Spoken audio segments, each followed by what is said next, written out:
The eighth form is Goddess Mahagauri, which symbolizes forgiveness, letting go of shame. Often we might find ourselves judging or being very, very critical about ourselves. You know, I didn't do this right. We often carry a lot of shame from our past. I don't know any good deeds. I don't know any sacred places. I don't know about liberation or the rhythms. I don't know devotion or fasting or penance. What I know is that you are my destiny, my destination, my direction. I don't know any gods, Brahma, Vishnu, Mahesh, Indra, Surya, Chandrama. But, oh beloved Mother, I know you, and I know that you are my direction.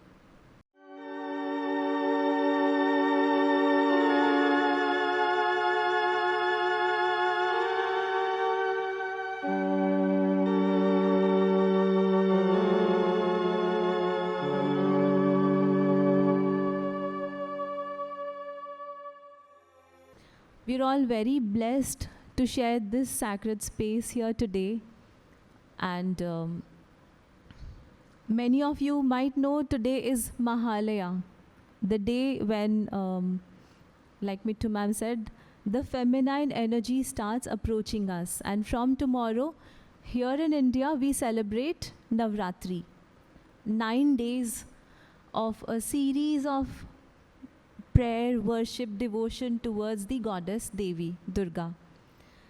So you've already done all my work, but I'm going to use those verses here in today's sharing as well. So please join me in invoking the feminine form. We'll be using 3 small verses, and the qualities that we'll be using are intellect, buddhi, Shakti and Kshama.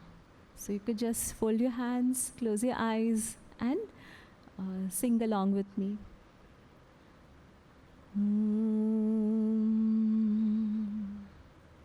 Ya Devi Sarvabhuteshu Buddhirupena Sanstita Namastasyai Namastasyai Namastasyai Namo Namaha. The feminine energy which is present around me in the form of wisdom, intellect, I bow down to you. Ya Devi Sarvabhuteshu Shakti Rupena Sanstita Namastasyai Namastasyai Namastasyai Namo Namaha. The feminine energy present in the form of Shakti, courage, power, strength, I bow down to you. Ya Devi Sarvabhuteshu Kshamarupena Sanstita Namastasyai Namastasyai Namastasyai Namo Namaha. The feminine form which is present around me as forgiveness and compassion, I bow down to you. You may slowly open your eyes. So what comes to our mind when we hear the word feminine, the divine feminine? Qualities and virtues like compassion, tenderness, inner radiance, strength, resilience, creativity, slowing down and rhythm. And if you can look at life and nature around yourself, you might feel that this season is already invoking you to slow down. The rhythm in this season feels very, very feminine. And as autumn arrives and the winter would be arriving in a while, it's a time when we are drawn or invited to slow down. And today I would like to share a small analysis, a small interpretation of these feminine qualities, these forms of the Navdurga, with a little bit of psychological interpretation, and how we can, in today's world, apply or embrace these virtues or qualities in our life. There is a saying in Manusmriti which says, Yatra naryastu pujyate ramante tatra devata, which means wherever a woman is worshipped or revered or respected, that's a space where the gods reside. And if we can apply it more deeply, then within each one of us there is the masculine as well as the feminine. And in today's times, for whatever compulsions, we are very much drawn or called by the more masculine qualities or virtues, hustle, ambitions, economics. These are all, the agenda of the world is driving us to be more and more masculine. Nothing bad about it, but unless the balance is disrupted, the balance should not be disrupted. So we can analyze in our own lives, how does the balance feel? How do I feel in the feminine qualities within myself? So yatra naryastu pujyate, if within myself I am able to imbibe or develop the feminine qualities, ramante tatra devata, I will be more prone to invite or invoke the divinity within myself. That's an interpretation as I look at it from the Manusmriti. And to feel how the feminine feels like, you could imagine going back to your childhood days, being in your mother's lap. How was that feeling? Your mother or grandmother or any feminine figure that had offered you so much love, gentleness, tenderness. That felt very, very comforting, very grounding, very rooted, right? Or how do you feel when you walk amidst the woods, when you are there taking a stroll in a garden or a park or in the forest? It feels so grounding. So these are your experiences of the feminine qualities. So you might have heard that nature does not rush or hurry, and yet everything is accomplished. It doesn't mean that nature is not doing its work. It's doing, but very, very slowly, with tenderness, gentleness. And we've heard endless stories of there being some demons or negative energies in the past.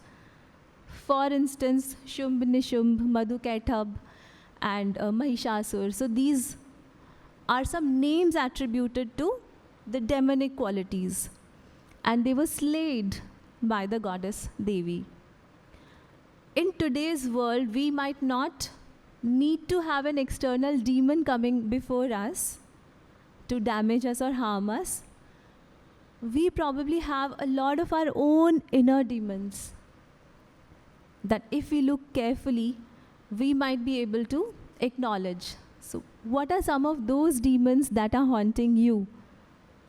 Things like, the fear of missing out, FOMO as we call it today, comparing ourselves from other people, not feeling good enough, doom scrolling. We do have a tendency of, reading or going through negative news all the time. Envy or overthinking, overanalyzing something, high obsessions about something, something that's not happened, and feeling very, very worried about that.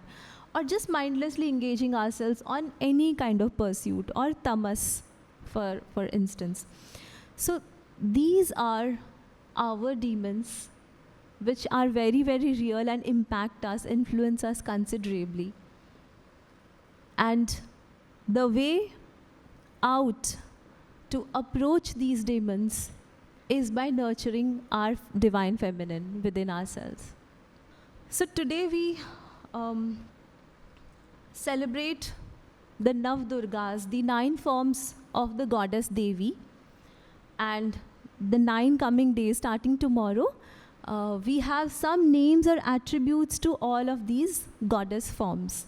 I would like to share those names with you, and then we can analyze or interpret what qualities they stand for and how can we embody those qualities inside of us. So here's a small Navdurga prayer that I'd like to read out, and I'll also share what it implies.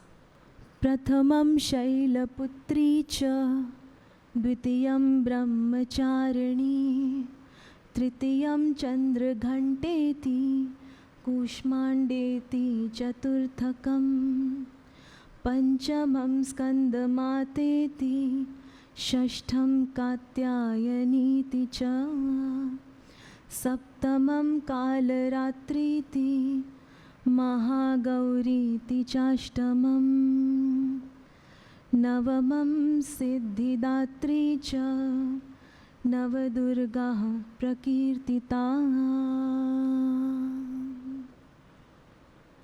So this verse describes the names of these 9 forms of Durga. So Prathamam Shailaputri cha, the first form is goddess Shailaputri. Dvitiyam, second one is Brahmacharani. Third form is Chandraghanta. The fourth form is called Kushmanda. Fifth is called Skandamata. Sixth is called Devi Katyayani. The seventh is called Kalratri. Eighth, Mahagauri. And the ninth form is called Siddhidatri. And if we look at the qualities that each one of these embody, then you will agree with me that the goddess Shailaputri, who is called the daughter of the mountains, and that symbolizes a sense of rootedness, a sense of deep grounding. And often in today's time, we might find ourselves as being very disoriented or lost somewhere and not being able to be here in this moment.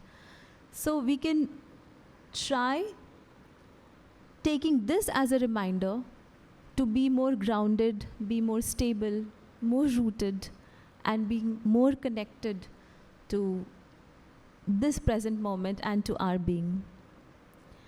I'll help share 2 techniques that you could use whenever you need to ground yourself. You could use these techniques and it might help you considerably. So the first one is a 5-4-3-2-1 technique, or the 5 sense meditation that we can call. And you could do this any time in the day, early in the morning after waking up, towards the evening, or whenever you feel a little lost, you could use this to ground yourself. Let's try doing that for a while. So let's take a few deep breaths. And we can do this with our eyes open or closed as we like it. So the first, here we will be using the 5 sense organs that we have and all the stimuli that we are perceiving using these sense organs. So often our mind is going somewhere in the future or somewhere in the past. I could have done things differently, or how would I be doing this, or what if this happens? So we often miss being here in this moment. So by 5, the first sense organ that we have are eyes.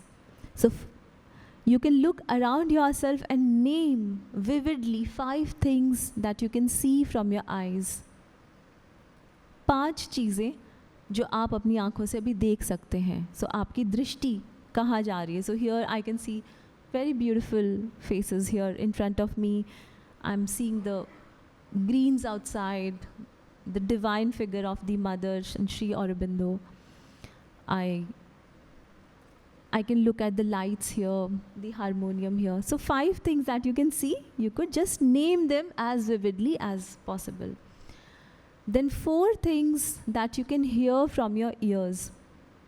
So any auditory sensations that you might be listening to, the sounds of the birds, the voice of the person that you're talking to. Then coming to 3, you could name 3 things that you are able to touch. Sparsh kar sakte hain. Things that you're able to perceive through your hands. So the fabric that you're wearing, or some tangible good in front of you, the book. And 2 things that you can feel from your nose, the olfactory sensation. Some fragrance or smell that you're able to, dhoop, agarbatti, fragrance of a perfume of your sweetheart, the smell of your child, the aroma of food being cooked from your kitchen, anything that you can feel. And finally, the sense of taste, the gustatory sensation, something that you are able to taste inside your mouth. So when you try doing this technique, it instantly grounds you down. It works a lot with all the people that I work with, and it's a wonderful, very quick, small grounding technique. We'll be doing another grounding technique towards the end. The second form of the goddess, that's the Brahmacharani, and that symbolizes what we can call as tapas. So in Patanjali's Yoga Sutras, there are the yam and niyams, and tapas is one of those qualities that we are required to imbibe in ourselves, and that means discipline. Being very, very focused at the task that we are required to do. Being very, very patient, persevering, and not being distracted. So have a strong willpower. So if we can apply it to today's time, we do get a tendency of binge watching something. If you start something on the screen, you have a tendency to, I definitely do have a tendency, and then I have to remind myself that this is taking a lot of my time. So tapas is a quality that we can imbibe, and Goddess Brahmacharani symbolizes that quality. So we can take that inspiration and use it in our life. The third form, Goddess Chandraghanta, which means a half moon on the forehead of the goddess, symbolizes the qualities of equanimity and balance, calmness, and a sense of harmony and strength. So every time you feel FOMO, a fear of missing out, your friends went out on another trip, and you might be feeling that you missed out on what they are enjoying, you could bring yourself to a sense of balance and just feel more calm and serene. The fourth form, that's Kushmanda, is an energy that stands for creativity. And if you have, painted or done anything that invites your creativity, even cooking for instance, you may have experienced a flow state, a state where you feel very, very in sync with the activity and nothing else makes sense to you. You're lost. You don't have a sense of time, and later when you look at the clock, you see, oh my God, 2 hours have passed by and I was making music, I was reading something, I was playing with my child and I was enjoying that so much. I was in nature. So anything that you enjoy and that gives you a feeling of creating something very constructive, even singing for instance, engage yourself more and more in that, and that will help you nurture this feminine quality a lot.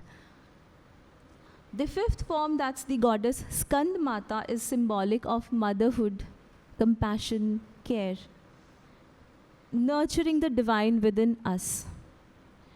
And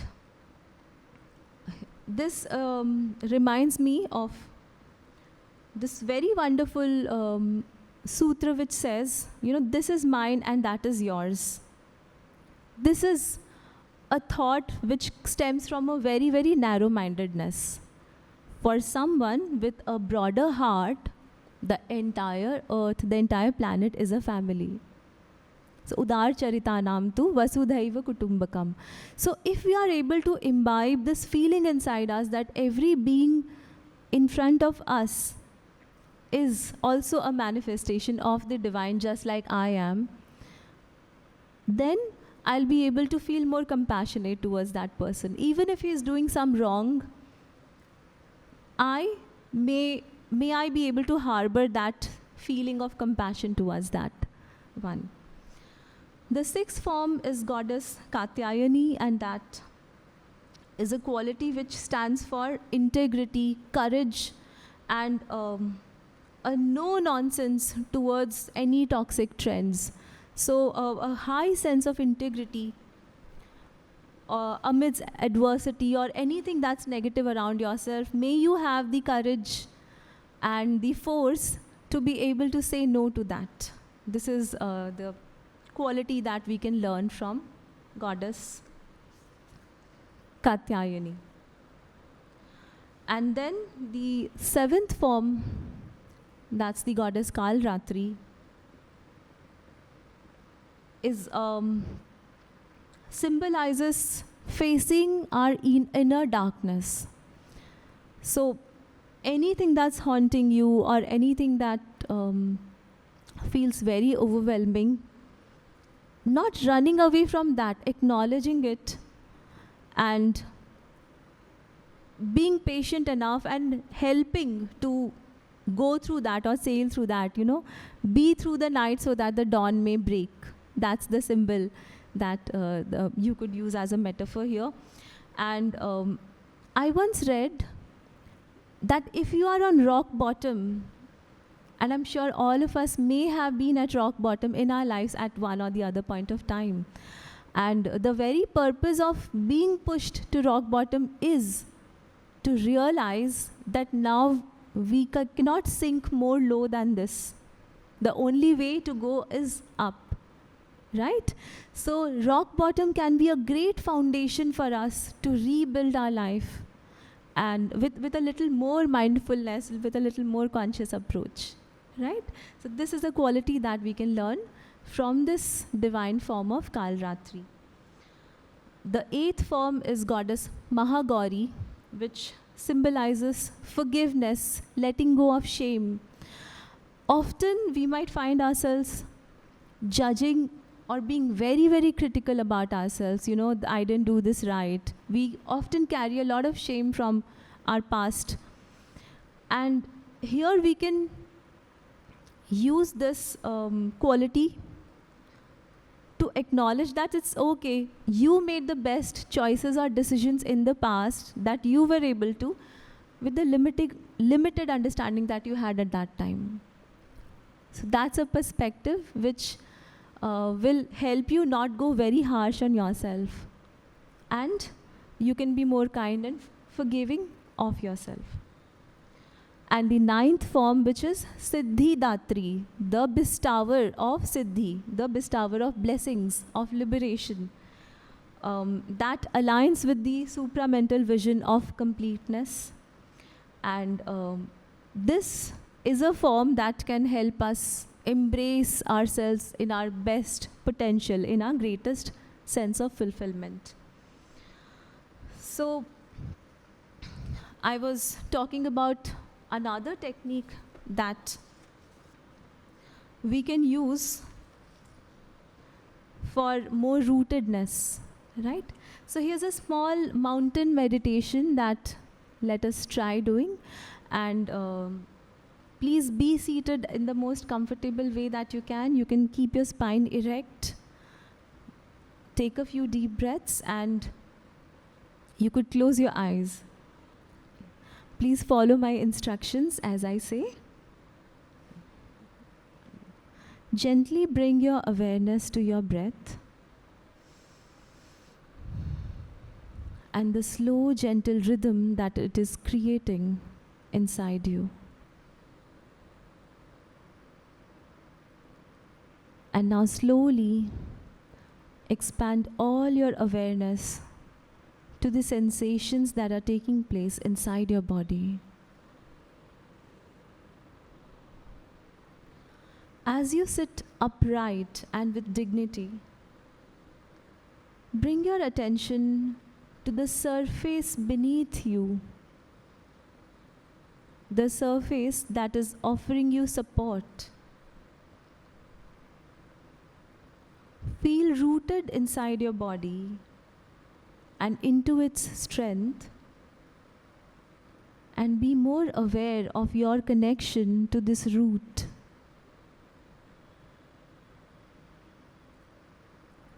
This root is what is offering you support, and you are very, very grounded with it. Now visualize a grand mountain whose peaks are reaching high towards the sky, and this view is endless. It's magnificent.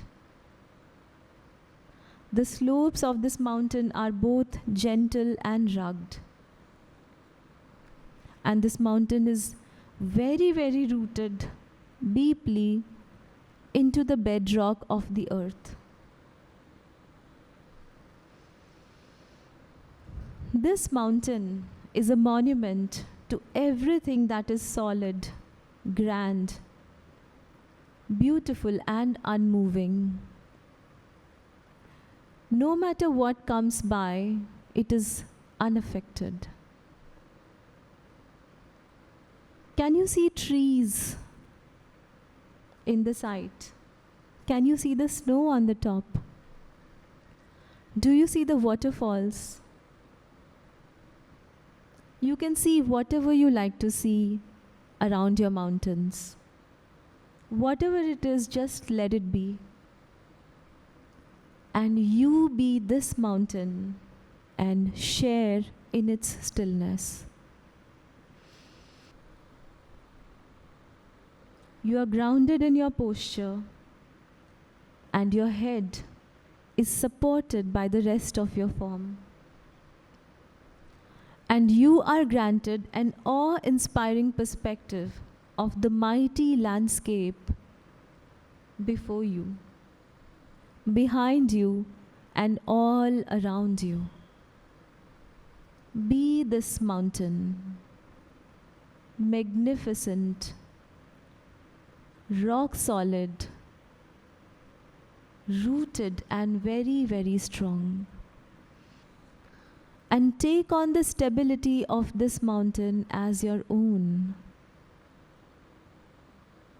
From the top of your crown, down your neck, into the balance of your shoulders, like cliffs, descending into your arms and your forearms, and coming to rest in the valley of your hands. Be that mountain. Your feet, legs, and hips are the base, solid and rooted beneath you. A foundation extending up your spine, offering a core of stability. The rhythm of your breath is the only thing that moves you. You are alive and aware, and yet unwavering inside your inner stillness. This mountain witnesses the sun traveling across the sky, casting its light, warmth, shadow, and colors all around. The snows melt, the streams run down, trees and flowers bloom and wither away, and then bloom again. And the wildlife returns and departs with seasons. But the mountain is still. It's unaffected, it is rooted. Be that mountain which sits and sees how the night follows the day again and again. Be aware of the changes that each moment brings. Still remain itself.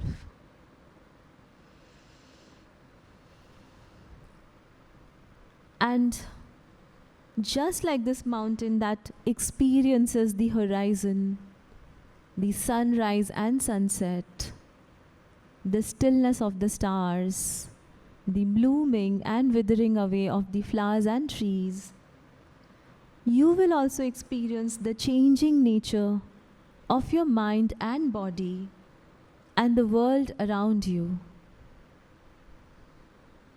You will have periods that vary in intensity, some happy, some sad, some full of darkness, while others full of light. Some moments of activity and inactivity. Through all of this, be the mountain. Invoke its patient strength and let it empower you to encounter each moment with composure and compassion. And now that you feel very, very rooted, please thank yourself for this beautiful experience of grounding. Take a few deep breaths. Rub your hands. Bring them over your eyelids.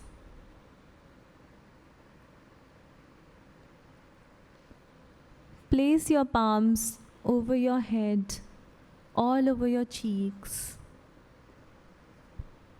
over your hands, around your body. Feel this rootedness. And slowly open your eyes. How did that feel? Nice. Mithu ma'am sang this very beautiful verse on going towards surrendering ourselves to the goddess, to the Devi. And now we have an understanding of the Devi as these feminine qualities, these virtues. So now I would like to reshare this interpretation of this verse that Mithu ma'am had sung very beautifully. And let us try to feel and imbibe these this invocation, this feeling inside ourselves. This is very beautifully penned down by Adi Shankaracharya.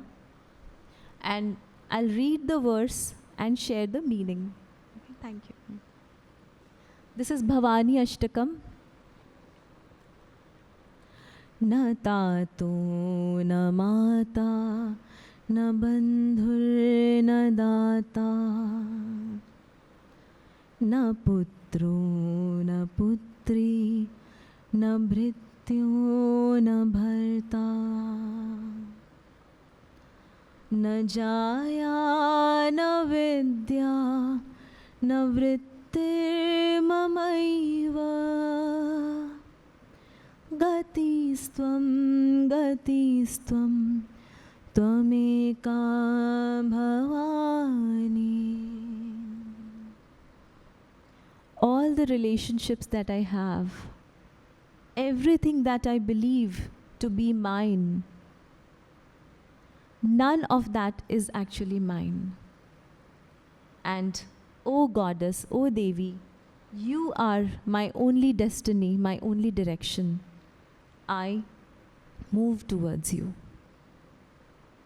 Bhavam bhav pare mahadukha bhiruh papata prakami pralobhi pramattah kusansar pasha prabadha sadaham gatistvam gatistvam tvameka bhavani.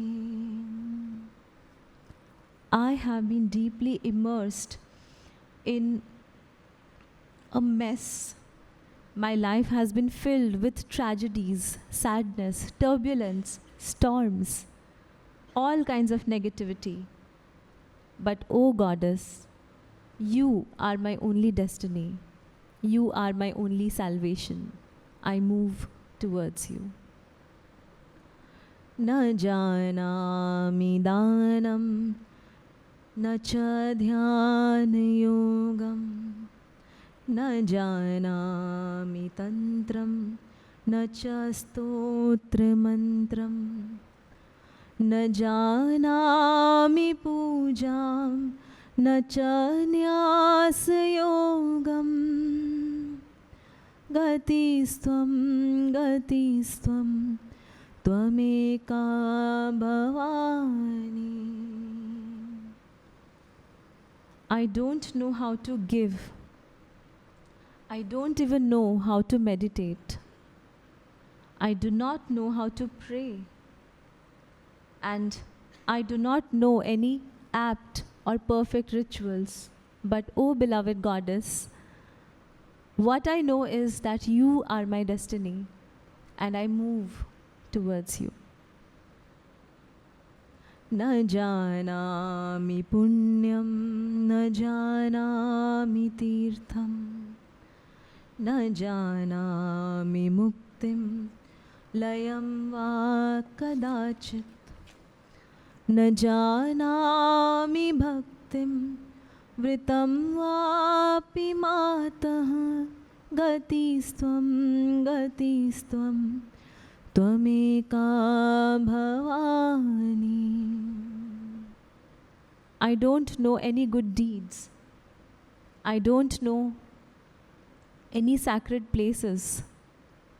I don't know about liberation or the rhythms. I don't know devotion or fasting or penance. What I know is that you are my destiny, my destination, my direction. कुकर्मी कुसंगी कुबुद्धि कुदासः कुलाचारहीनः कदाचारलीनः कुदृष्टिः कुवाक्यः प्रबन्धः सदाहं गतिस्त्वं गतिस्त्वं त्वमेका Bhavani. I have been in all sorts of unwanted deeds, in all sorts of bad company, negative brain, or all kinds of objectionable activities and deeds. My words have not been very kind, my deeds have not been very conscious, but I know that you are my direction and I move towards you. प्रजेशं रमेशं महेशं सुरेशं दिनेशं निशीथेश्वरं वा कदाचित् न जानामि चान्यत् सदाहं शरण्ये गतिस्त्वं गतिस्त्वं त्वमेका Bhavani. I don't know any gods, Brahma, Vishnu, Mahesh, Indra, Surya, Chandrama. But, oh beloved Mother, I know you, and I know that you are my direction. Jale chanale parvate shatru madhye aranye sharanye sada mam prapahi.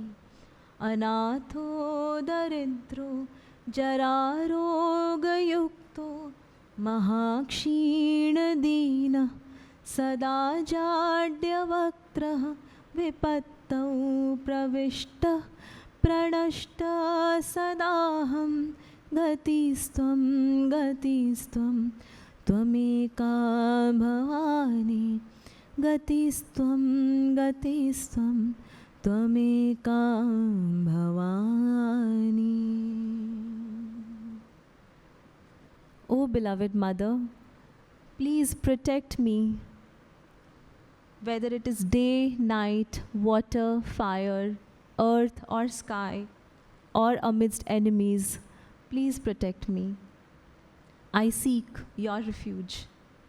I have always been an orphan, poor, very, very ill in health. I have been devoid of speech. But now my only and only Gati, my only salvation, my only liberation, my only moksha is your refuge, O beloved Mother, O beloved Goddess. Gati Swam, Tvameka Bhavani. Yatra Naryastu Pujyate Ramante Tatra Devataha. So wherever we are able to imbibe, worship, nurture, celebrate the feminine form, the goddess, all of these virtues and qualities, the divinity will be residing within and around ourselves.